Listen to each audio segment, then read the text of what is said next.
Well, we begin tonight with the final face-off in the high-stakes race for Michigan governor. Good evening and welcome to 7 Action News at 11. I'm Carolyn Clifford. And I'm Dave Llewellyn. There are two very different visions for the future on the ballot. Democrat Governor Gretchen Whitmer and Republican challenger Tudor Dixon made that very clear tonight in a debate co-hosted by Channel 7 at Oakland University. The second and final debate comes just 2 weeks before Election Day.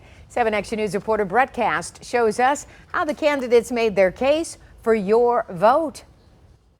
Well, in this hour-long debate, they touched on a whole number of topics, including the roads, auto insurance reform, COVID-19, and much more, as both candidates tried to spread their message with 2 weeks to go until the election. The governor has just been dishonest with you in her very first answer. None of what she just said is true. And here's why you can't trust anything she's saying when it comes to reproductive rights.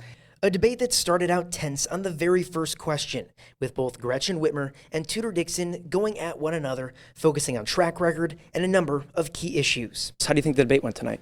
I think it was good. I think it's important for people to see how stark the differences are here. I feel strong. I think the debate was good. We got to call out the governor's record, and she clearly didn't have a response to that. After the debate, we spoke one-on-one with each candidate about some of the debate's key moments, especially the first question, a contentious one on abortion, with both candidates claiming Proposal 3 does different things, penning their opponent's position as extreme. Well, it's constitutional language, and so it would be interpreted as it is, and that would be no limits abortion in the state of Michigan. Parental consent will still be intact, as will other regulations. So when people tell you that that's gone and that this proposal does a whole lot of other things, they are flat out lying to you. Do you really think books are more dangerous than guns?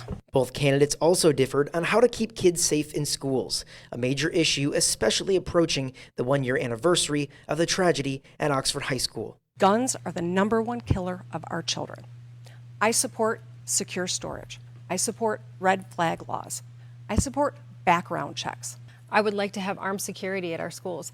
I would like to make sure that we have a one entry point. I would also like to implement some of that plan that talks about how to identify a child that struggles with mental health. Dixon went after Governor Whitmer for wanting to shut down Line 5, a pipeline in the Straits of Mackinac that provides propane to both peninsulas. The governor instead says she wants investment in jobs focused on clean energy solutions. We got to get that line out of the water. We'll continue to do our job and do our review and follow the law. But my goal is simply to get that line out of the water as quickly as possible before we have a catastrophic spill. Polls indicate Whitmer has held a solid lead throughout the campaign, but that lead has been tightening. Dixon hopes her performance tonight will tighten it even more. But do you feel like you won those voters over tonight? I think we have a good chance of winning the voters over, but we'll continue to push for the next 14 days. And after the debate, Whitmer did say that she always knew this race would be close, especially in a state that is sometimes divided. And it's interesting to see how the turnout will be in this election. We know it is the first gubernatorial election with no reason absentee voting. And the last gubernatorial election back in 2018 had a record turnout with more than 4.3 million voters. In Rochester, I'm Brett Cast, 7 Action News. Certainly a spirited debate. Thank you, Brett. Former President Barack Obama will be campaigning for Governor Whitmer. He'll be in Detroit this Saturday, October 29th. Former President Trump campaigned for Republican gubernatorial candidate Tudor Dixon earlier this month in Warren. Yesterday was the final day to register to vote online or by mail for the general election, but you can still register to vote in person. Registration is accepted all the way up to Election Day at your local clerk's office. People who already registered can still request an absentee ballot. All ballots must be received by clerks by 8 p.m. on Election Day to be counted. Polls will be open for in-person voting that day from 7 a.m. to 8 p.m.